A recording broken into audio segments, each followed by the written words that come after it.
Hello everyone, welcome to Unacademy's YouTube channel. Let's crack UPSC CSE English. I hope all of you doing good. So as you know, we are doing a crash course on ecology and environment for UPSC CSE Prelims 2020. So it's a continuation of the topic. So today we'll be discussing some more animals in India. Yesterday we have discussed about critically endangered animals.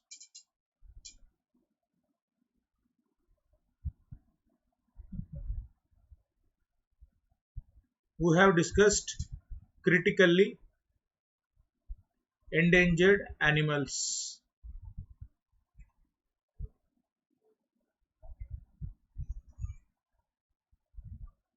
Okay, so something about me, myself, Venkatesh Yamani. So I have more than 7 years of experience in teaching for civil services. I'm very much passionate about it.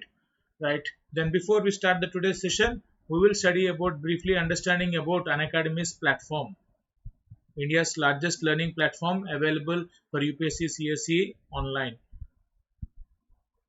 Right. So Unacademy is one of the largest platform. He has so many amazing lectures, amazing classes and lectures, etc. by top educators. Right. So this is the thing, and Unacademy now is offering coaching for almost around 30 exams, competitive exams. Whoever are willing to join it, etc., can use it, etc. As of now, many of you here are meant for only UPSC CSE. Right. Then what will you get once you get subscription from Unacademy platform is you will get access to daily live classes and the engagement, etc. here, the kind of doubts clearing and answer polls, etc. all while the class is going, the engagement is pretty high. Frankly speaking, initially I do felt that online will not have much interaction, but the interaction was pretty much high. Then structured courses, all the courses in here are in tune with the all the structured courses are always in tune with the syllabus of UPSC. So there is so much amount of structured course. Then you have live tests and quizzes. Then you also have unlimited access, etc., which is there, right? Then you can always prepare with the top educators. So all the top educators are providing that amazing lectures, awesome lectures. So amazing sessions will be conducted by these people, the top educators, people like Munal Patel, Roman Saini, Ayush Shangi, etc., and some other more, Jatin Verma, and all these people. Right. Then you will see the courses in this fashion: polity, economy, UPSC, CSE batches, history, geography, environment, and all these things. Then you also need to apply this code VE10 to get around 10% discount in the subscription platform. So coming to the subscription, see these are the options you have, one ranging from 1 month to 24 months. I would always suggest you to go for long term ones. Why? Simple reason. So you will get two benefits. One benefit, exam preparation itself will take around 20 to 24 months. This is even for a first person, first attempter who has cleared the exam. A person who attempted the exam in the first attempt and has cleared it, he himself will take 20 to 24 months, right? One year about exam process, 1 year is about the exam schedule, 1 year about the preparation process, and 1 year about the exam schedule itself. That's why it's 20 to 24 months. That's why I'm suggesting you to go for 12 or 24 months. Another thing which I think, you see the per month cost, it is 8,000 here, whereas the per month cost for if you take for 24 month subscription is just 2,000 per month. So 48,000, you have so many options of payment, whether it is on credit card and all these options, etc. So you can always go through it.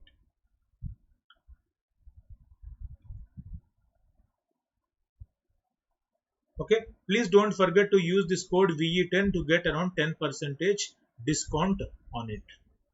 You will get 10% discount. 40,000 will become 36,000 and 48 becomes 43,200.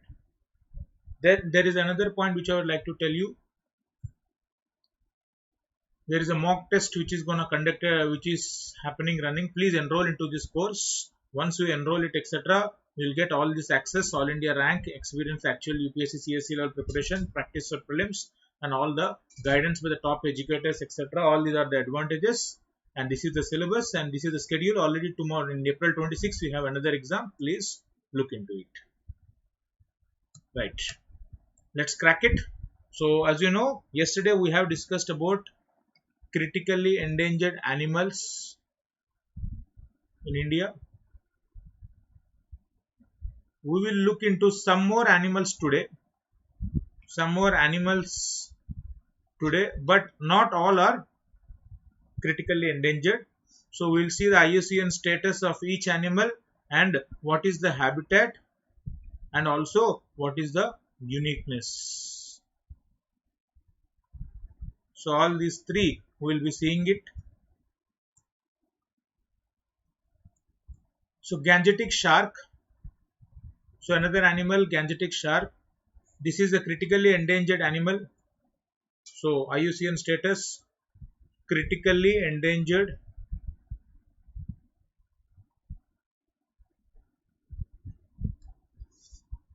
So where do you find? As you know, Gangetic shark definitely in the Ganga river and the Bay of Bengal.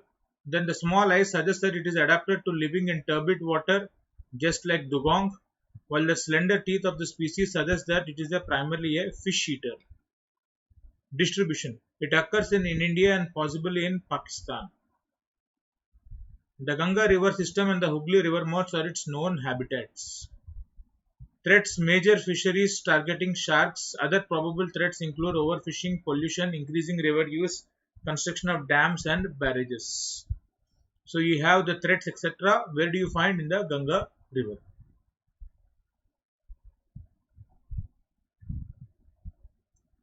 Olive Ridley sea turtle.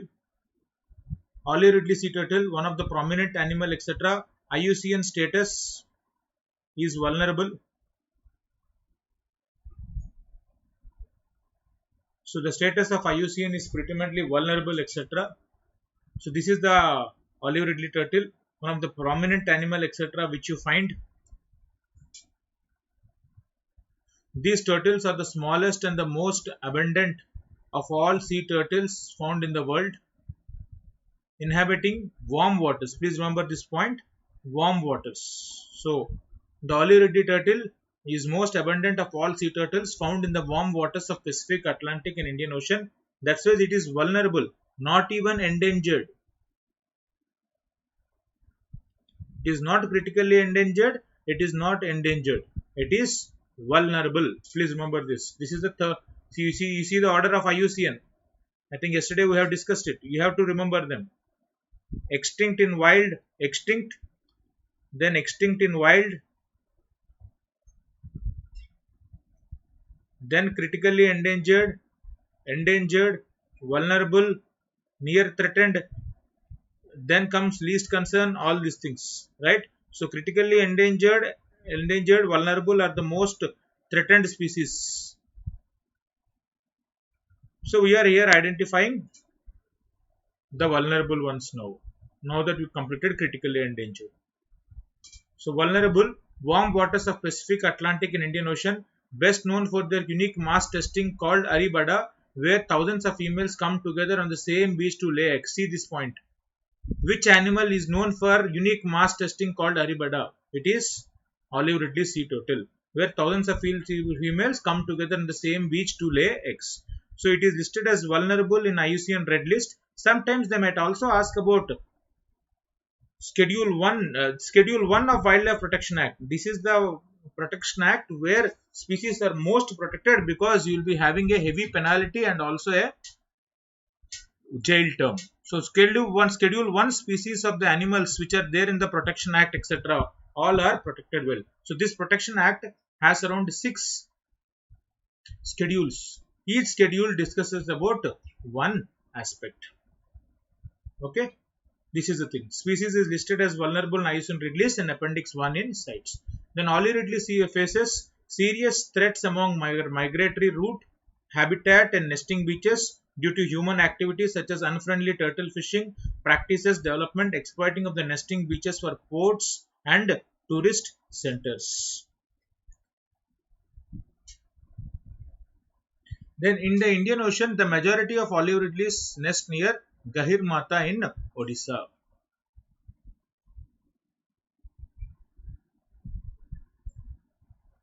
Gahir Mata in Odisha, etc. Please remember, etc. Majority of rest near Gahir Mata in Odisha. Rushkulia. So these are the places in Odisha.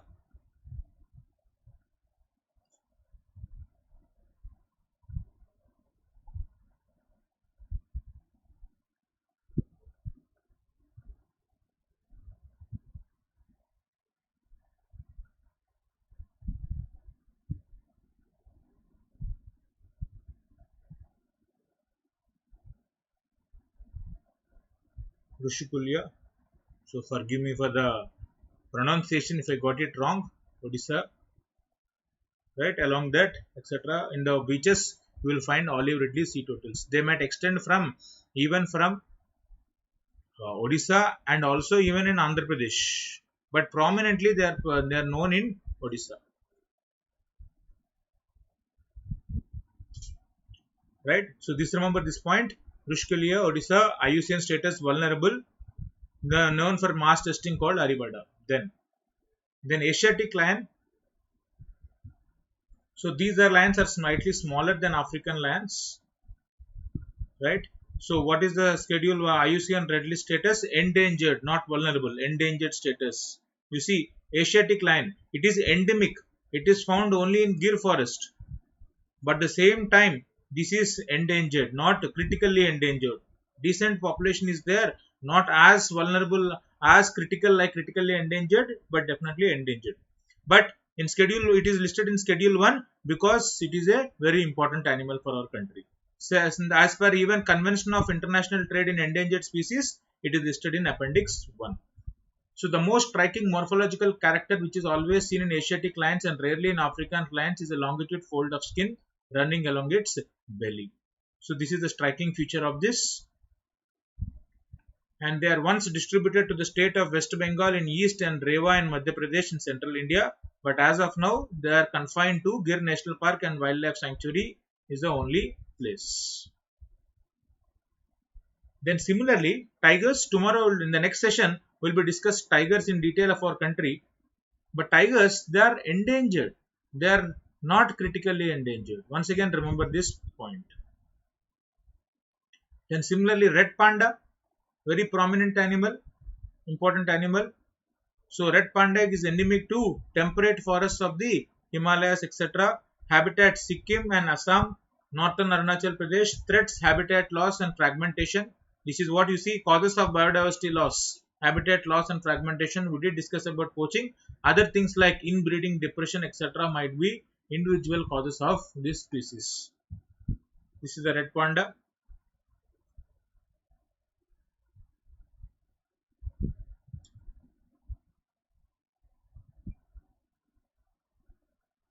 And this is listed as endangered. So we did not discuss about the thing. It is listed as endangered as of now. Mind you, once an animal is endangered, it can also increase increase its status to vulnerable. That means its population is stable now, slowly increasing, better than endangered, or it might be reduced to critically endangered depending on the exact status. They will review it. It is not forever. So clouded leopard, named after cloud shaped pattern on skin. You can see in this photo cloud shaped patterns.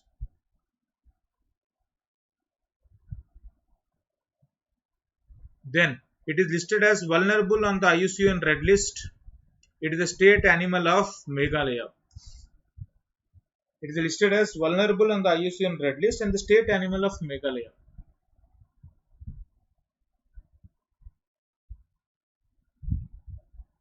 Then sea cow, another prominent animal, etc. Dugong or sea cow. It is an herbivorous animal. It is listed as vulnerable in IUCN.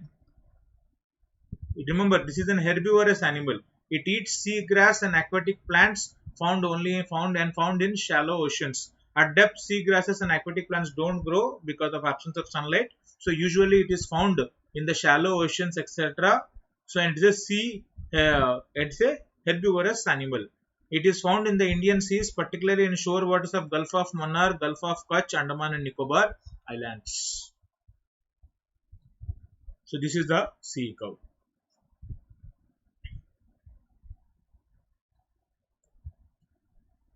Then Gangetic River dolphin,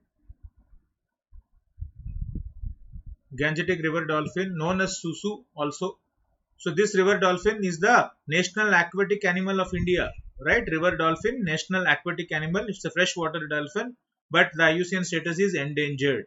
So IUCN status endangered.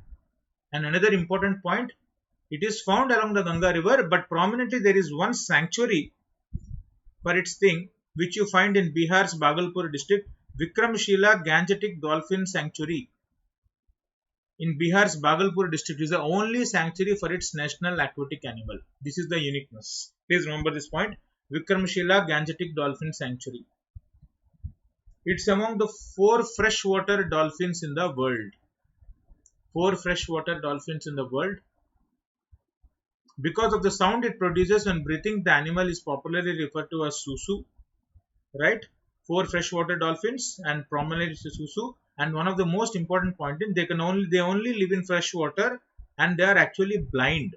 This is the most important point. Essentially blind. Hence they are referred to as blind dolphins. And they are hunt by emitting ultrasonic sounds.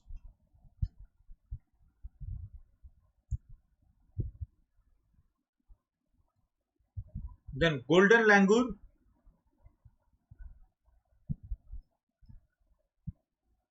Golden langur. So this is an animal which you found in most moist evergreen forests and tropical deciduous forests, as well as some riverine areas and savannas in Assam and Bhutan. So usually in India it is found in Assam. Then conservation status. In 2003 they were considered endangered by the IUCN Red List and listed as Appendix 1 on CITES website. It is still, they are endangered only. The status is endangered itself. So golden langur, IUCN status endangered. Then another animal, line-tailed mac. So this is the line-tailed mac. You see the monkey having a line-like tail. So where did you find? You find they are found in Western Ghats, endemic to it. That means nowhere except Western Ghats they will not be finding out. Avoids human presence and they do not live, feed or travel through plantations. Evergreen forests in the Western Ghats range or where they are found in their habitat. What is the status? Endangered. So this is the point which you need to remember. 2 points. Is endemic to Western Ghats, IUCN status endangered. Then one of the unique animal, Karay camel. Karay camel, India's swimming camels.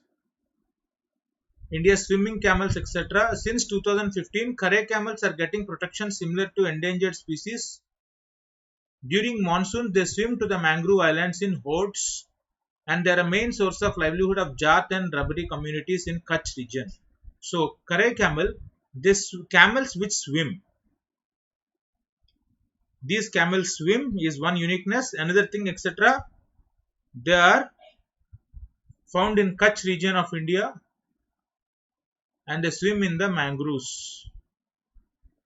And their IUCN status is endangered. They asked a question in 2016. What are the uniqueness about Karay camel?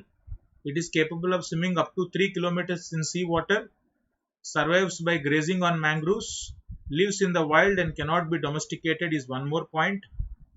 So, it lives in the wild and cannot be domesticated. This is wrong. Why? Because they are used for, as I told here, they are a source of livelihood for Jat and communities, Jat communities in Kutch region. So, definitely this option is eliminated. So, automatically 3 is eliminated. You get 1 and 2. It survives by grazing on mangroves and capable of swimming up to 3 kilometers in sea. This is the uniqueness of Karay camel.